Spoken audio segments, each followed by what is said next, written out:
Hi everyone. ఈరోజు అటుకులతో పోహా చేయబోతున్నా. ఈరోజు కొంచెం దీపం పూజ చేసుకునే వరకు కొంచెం లేట్ అయింది, అందుకోసమే 2 మినిట్స్లో అటుకుల పోహా తయారు చేసుకోవచ్చు. అందుకోసమే ఈజీగా అవుతుంది కదా అని నేను ఈరోజు అటుకుల పోహా చేస్తున్నా పిల్లల కోసం బ్రేక్ఫాస్ట్లోకి.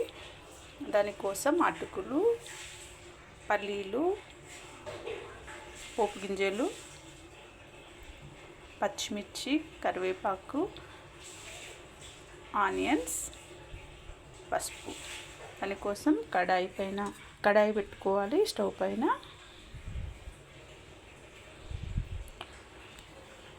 ఆయిల్ వేసుకోవాలి.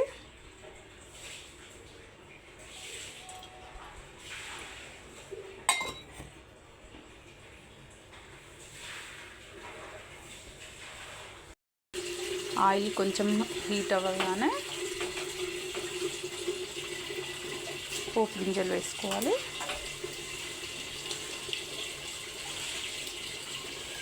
పల్లీలు వేసుకోవాలి.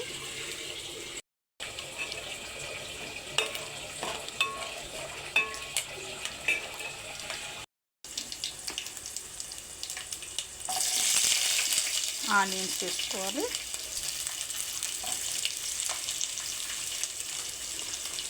పచ్చిమిర్చి,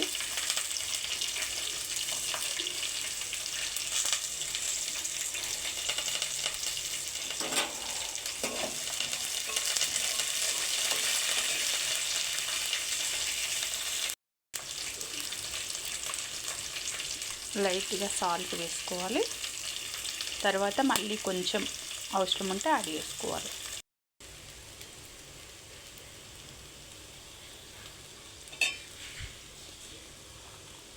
అటుకులు యాడ్ చేసుకొని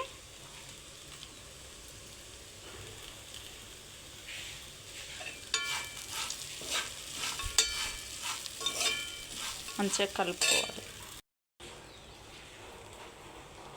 పిల్లలు ఎంతో ఇష్టంగా తినే అటుకుల పోహా రెడీ అయిందండి. ఇది 2 మినిట్స్లో రెడీ చేసుకోవచ్చు. ఓకే అండి, థ్యాంక్ యూ.